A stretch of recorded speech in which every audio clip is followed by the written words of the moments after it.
안녕하세요. 스포츠 분석 천교수입니다. 저희 채널을 방문해 주셔서 감사합니다. 이번 회차 천교수 가족방 적중 내역입니다. 적중하신 분들 모두 축하드리며 오늘의 경기 분석도 재밌게 시청하시고 유익한 정보 얻어가시기 바랍니다. 천교수 가족방 입장은 영상 하단 고정 댓글을 통해 입장 가능합니다. 그럼 오늘의 경기 분석 시작하겠습니다.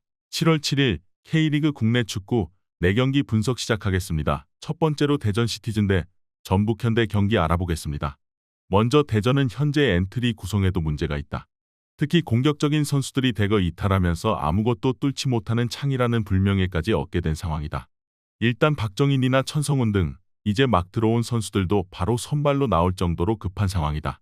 다만 3-4-3 양상에서 3백이 미드필더에게 공을 건네주는 상황에서도 답답한 모습이 꽤 자주 나오고 있다. 2대1로 이긴 광주전에서는 포백 변환 이후에 오히려 더 나은 모습을 보여주기도 했는데 황선홍 감독은 3백을 고집하는 중이다. 이어서 전북의 분위기는 최악이다. 수비적으로 가면서 최하위를 벗어나려는 시도도 1대5로 서울에게 대패를 기록하면서 물거품이 되고 말았다. 특히 그 이후 클럽에서 전북 선수들을 목격했다는 이야기도 나오는 등 분위기 자체가 매우 하락세다. 특히 전북의 문제는 홍정호의 장기 부상 이후 센터백을 구축하고 있는 선수들이 모두 부진하고 있다는 점이다. 이 때문에 김두현 감독의 수비적인 4-4-2는 공격도 수비도 모두 불안정한 형국이다. 일단 전북도 상당히 최하위 탈출에 진심이다. 당분간은 4-4-2로 가면서 상당히 보수적으로 나설 것으로 보인다. 그럼에도 수비적인 문제가 해결될 기미를 보이지 않고 있기는 한데 대전도 3백의 운영과 공격진의 뎁스 등 공격력이 처참한 것은 마찬가지다. 이번 경기 무승부를 추천합니다. 핸디 언어버 및 최종 조합은 고정 댓글 링크를 통해 가족방에서 확인해주세요. 두 번째로 강원FC 대 광주FC 경기 알아보겠습니다. 먼저 강원이 광주를 상대로는 약하다. 강원이 상당히 공격적인 압박과 플레이 스타일을 고수하는 편인데 이 때문에 상대 압박을 당기고 전진하는 광주를 상대로는 틈을 많이 내주는 것이다. 물론 양민혁과 야구의 이탈에 대비해서 이상원을 주로 하는 제로톱 전술을 준비하고 있다고는 하나 이미 올 시즌에도 2골을 기록했지만 2대4로 광주에게 패했던 경험이 있다. 이어서 광주의 경우도 크게 이기는 상황을 자주 만드는 편은 아니다. 허율이 센터백으로 전환한 탓일 수 있지만 전반적인 공세의 마무리 능력이 제법 아쉬운 상태다. 물론 광주의 경우도 여전히 유기적인 움직임과 약속된 플레이로 유효한 장면을 자주 만드는 등 전술 자체에 문제가 있는 것은 아니다. 일단 광주가 상대 압박을 당기고 전진하는 것을 선호하는데 이 양상에서는 강원이 상성에서 뒤처지는 모습이다. 물론 광주 입장에서도 결정력이라는 면에서 아쉬움이 없지는 않은 전력이다. 강원도 공격적인 스타일이 유지될 가능성이 높아 난전 상황에서 근소하게 우위를 점할 것으로 보인다. 이번 경기 강원FC 승을 추천합니다. 핸디 언어버 및 최종 조합은 고정 댓글 링크를 통해 가족방에서 확인해주세요.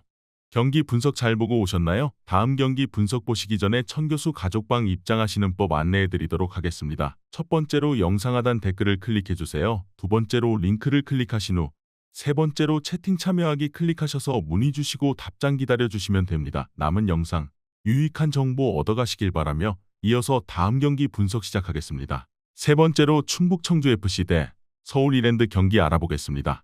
먼저 충북 청주는 공격력 보강에 대를 쓰고 있다. 특히 최소 실점인데도 공격력에서의 기복이 심해서 7위에 매달려 있기 때문이다. 일단 탈레스와 지상욱을 영입하면서 보강에 성공하기는 했는데 홍원진이 이탈한 것이 꽤 아쉬울 수 있다. 특급 수비형 미드필더가 이탈하면서 김선민의 짝을 찾는 것이 미션이 된 상황이다. 김선민도 수비력이 좋기는 하지만 아무래도 작은 키라는 점에서 아쉬움이 없지는 않다. 이어서 이랜드는 현재 역동성이 꽤 저하된 모습이다. 지난 경기에서도 역습 성향의 강한 아산을 상대로 패했다.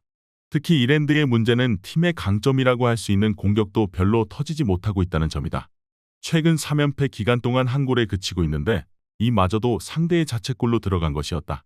김도균 감독이 엔트리 구성을 고정적으로 가져가는 편인데 선수들이 지친 것이 아닌가 싶은 상태다. 기본적으로 역습에 약한 이랜드고 공격력도 아주 잘 통하는 모습은 아니다. 다만 충북 청주도 홍원진의 이적으로 인해서 수비적인 중원을 구성하는 것은 숙제로 남은 상태다. 공격수를 영입하면서 오히려 톱에 힘을 실어주고 있는데 충북 청주도 여름 이적 이후의 수비는 장담을 할 순 없다. 이번 경기 무승부를 추천합니다. 핸디 언어버 및 최종 조합은 고정 댓글 링크를 통해 가족방에서 확인해주세요. 마지막으로 안산 그리너스 대 전남 드래곤즈 경기 알아보겠습니다. 먼저 안산은 수원 삼성과 1대1로 비겼다. 하지만 골키퍼의 육탄 방어와 비매너로 보일 만큼 대놓고 시간을 끄는 모습이 보이는 등 안산이 상당히 절박해 보일 정도로 페이스를 루즈하게 가져가려고 애를 썼던 매치였다. 일단 전남을 상대로는 지난 경기와 같은 모습을 바라는 것은 기적일 수 있다. 이유는 전남은 뚜렷한 주포라고 할 만한 선수가 없지만 나오는 모든 선수들이 득점력을 보여줄 수 있기 때문이다. 실제로 안산이 5골과 7골을 내주고 전남에게 크게 진 케이스도 많이 나오는 편이다. 이어서 현재 전남은 K리그 2부 최다 득점을 기록하고 있다. 특히 최근 기록한 8골을 모두 다른 선수들이 기록하는 등 선수 상관없이 화력에 기여하는 바가 크다는 것이 장점이다. 물론 라인을 올리는 특성상 이 팀도 다득점 양상이 나오기 쉬운 팀이기는 하다. 9경기 연속 무패 상황에서도 무실점 경기는 딱 한 번뿐이다. 물론 그만큼 화력이 뒤따라오는 모습이니 팬들도 큰 불만은 없다. 전남이 상당히 라인을 끌어올리고 몰아치는 상황을 만들 가능성이 높다. 높은 라인이라는 리스크로 인해서 실점 가능성이 꽤 높기는 하지만 그만큼 다양한 선수들이 득점을 기록하고 있다는 점은 상당히 긍정적인 대목이라 보고 있다. 이번 경기 전남 드래곤즈 승을 추천합니다. 핸디 언어버 및 최종 조합은 고정 댓글 링크를 통해 가족방에서 확인해 주세요.